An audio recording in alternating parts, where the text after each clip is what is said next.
Hello everybody and welcome to another edition of Dev Interviews here on Geeks vs. Geeks. This is another interview that we did on PAX East 2025 this past week, and it's about time to release this particular interview because the game is releasing actually today, the moment I'm recording this video, on the 20th of May 2025. It's a game that will speak to your imagination and speak to your nostalgic feelings of an era gone by. I am talking about Desktop Survivors 98. Yes, it is a Windows 98 inspired game, a chaotic bullet hell dungeon crawler that unfolds right on your desktop. You can take control of your cursor and explore new rooms, battle enemies, waves and waves of enemies, and collect powerful new weapons and power-ups. Your screen and all the different things you remember from Windows 98 or something very similar to it will become your battleground, your enemies, and your allies. How long can you survive? Let's go check it out. We talked with Brandon Hesslau, the sole developer of this game, a roguelite bullet hell and dungeon crawler, all in one, kind of reminiscent of Vampire Survivors, all with the nostalgia of classic Windows PC. Let's go check it out and have a talk with Brandon.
Okay, everybody, we're another game at PAX. I'm here with Brandon. He is the sole dev for an exciting new game that everybody seems to really love here. It's a very busy booth, and it's Desktop Survivors 98. I'm just going to let you take it away, Brandon. Tell us about Desktop Survivors 98, what we got over here, what's going on. So it's a roguelite slash dungeon crawler that takes place over your actual desktop. So the game doesn't actually have a background by default, it's an overlay game. So that means you could be watching a YouTube video, you could be just bored on your desktop, you could be doing remote work in Google Sheets, you could be in a multiplayer lobby waiting to connect to a server, or you can be playing another roguelite. The game overlays over everything, and you play as your actual mouse cursor. So it's kind of a bullet hell slash bullet heaven because you're dodging enemy projectiles with your mouse cursor, but also you're firing weapons back as the mouse cursor. So the only controller you need is a mouse. And the whole game has a Windows 98 aesthetic to it. So from the UI to the taskbar to everything is in the game. There's a bunch of weapons that might seem familiar, like Minesweeper, Solitaire, like the win animation when the cards would do an arc. That's a weapon in the game. Or the old flower box screensaver with the cube that would bounce around. It's all in there, and it's supposed to sort of just be this fun, chaotic love letter to old school Windows. And just the nostalgia that it brings. And you say it overlays on your actual desktop? That's what you're saying? Yeah, that's correct. There's so no everybody has a different look, perhaps, to what exactly. happens on their screen. It's whatever you want to play it over. The game also has in-game wallpapers if you don't want to see your desktop, or maybe you're a streamer and you want to hide what's behind it. And you can also add your own custom wallpapers to the game if you want. And there's a lot of accessibility settings because everyone has a different screen. So some people, it might be harder to see certain things. So you can actually add background dimming, and a background dimming overlay to the background of the game, and enemy outlines and things like that. Oh, accessibility options is really great that you thought of that. I see a lot of sort of references in, obviously, let me pick this up real quick, in sort of the style of the fonts. And this looks kind of like a Mr. Clippy here a little bit. What's his name? Sorty. Sorty. Wow. Who would have seen that coming? There was Slashy, there was Stabby, there were so many names. So many. But Sorty was where we landed. How many different enemy types do you have in the game? Oh, man. There are quite a few. So most of the enemies will just move towards the cursor, but then there's some enemies, like there's an enemy bird type, which will actually fly towards your cursor and do like swooping motion.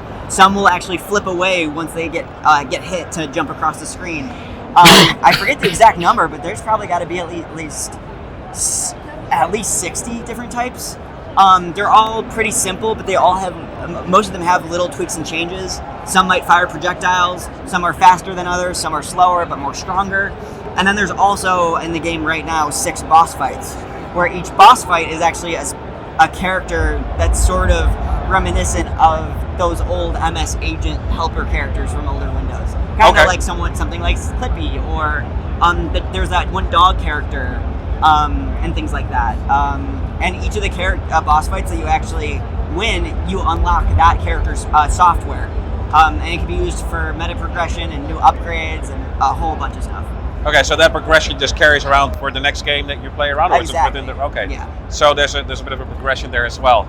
Wow, what are people liking the most right now out of the game as they're demonstrating? What are you getting most feedback on at the moment? Oh man, I mean, I guess the biggest thing has just been like sort of the nostalgia feeling that people are getting. I mean, I've been receiving so many amazing compliments of.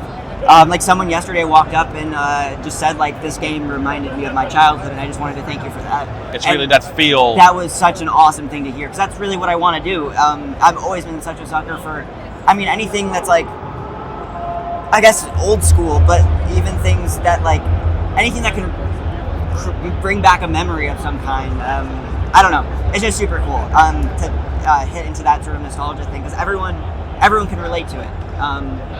And what was your thought process to get to this? Did you want to make a Survivor game? Did you want to make something that was based on Windows 98? Or was it a combination of ideas that you just slashed together eventually? Like, what brought this on? Yeah, so it was kind of a weird journey for it. So originally, I don't know if you've ever heard of the game Rusty's Retirement. I do not. But that's a game that got pretty popular, and it was this farming game that sits on the corner of your screen, or the bottom of your screen. And there's all these different like desktop toy type of games and things like that, and most of them are idle games, which is really cool. But I had the thought of, what if there was a desktop toy type game that wasn't an idle game, and instead something more active, something that you can turn on and turn off. And then I had the idea, there's the image in my head of playing as your cursor and explosions all over the screen and monsters chasing the cursor, and that's kind of where I was at, and I didn't really know where to go from there. And I was actually brainstorming with my fiance, and she said, what if you went like old school Windows with it? Like how, people would customize their cursors to like look different, and all this customization to their desktop and stuff like that. And I was like, that's such an amazing idea. It's such an iconic look, but also there's so much just fun room for just making the game a little bit silly. Like things like solitaire, for instance, like how can I turn that into a weapon? Right. So okay. many, interesting. It's so fun to just think about all these different elements, and just come up with a game mechanic for all of it. And then from there, didn't know I was going to do a Survivor's Light just yet. And then I was just looking at all these roguelites that I have such a huge respect for, like Vampire Survivors or Brotato or Binding of Isaac, and I kind of just turned it into a combination of all of it, where it's a dungeon crawler, but each room is a Survivor's Light. And I thought that would just be a good combo, especially the game was built to run over your desktop. it's something that you could have quick rooms or play a little bit, take a break, that kind of thing. So you can kind of let it sit there as you switch back and forth, or exactly. So yeah, actually in the game, because it doesn't run as a traditional window, at all times, story actually sits in the corner of the screen, and you can click them at any time, and it hides the game, or you can click them again to reveal the game. So you can play survive a room, take a break, come back to it, scratch that itch again, that nice. kind of thing. Were there any technical challenges with that? Oh, I mean, the biggest technical challenge was just making the window transparent, and run over everything. Because by default, a lot of windows have a lot of preset rules. This game is supposed to overlay everything, so it kind of needs to fight the other windows a little bit to stay on top. Or, I actually come from a Unity developer background, and I could not, for the life of me, figure out how to make a transparent window in Unity. And because of that, I ended up working with the monogame framework, which was what Stardew Valley was built with, and it's a way more lightweight framework too. So that means I could make the game way smaller in file size. I had way more control over optimization and just way more control over window behavior too. So that and it's a roguelite, so balancing also was a really tough thing. But yeah, I could only imagine that with the desktops that are out there, maybe getting that to overlay and be part of it, but not really, is a bit of a challenge. Definitely, and also the fact that because you look at a game like Vampire Survivors, where the character moves very slow originally, and you have to upgrade the speed stat.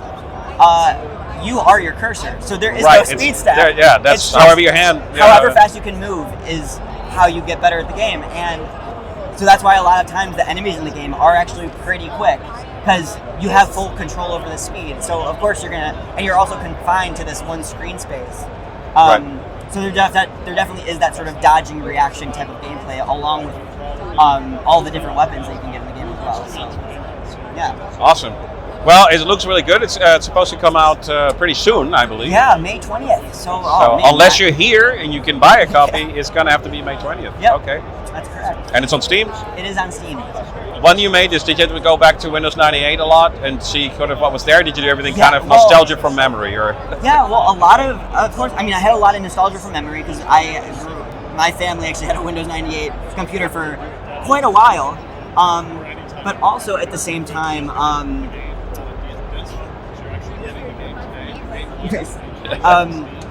but at the same time, a lot of the references I was looking up, a lot of people using Windows 98 computers, a lot of screen recordings of people using them and things like that. So the menus in the game aren't actual art assets; they're actually dynamically generated mid-game. Because I wanted to get pixel perfect with how the windows worked, and so I wanted to build my own framework for that. Right. So again, you had to look up the fonts, things like that. Yeah, exactly. Yeah. Well, you got the feel down really, Pat.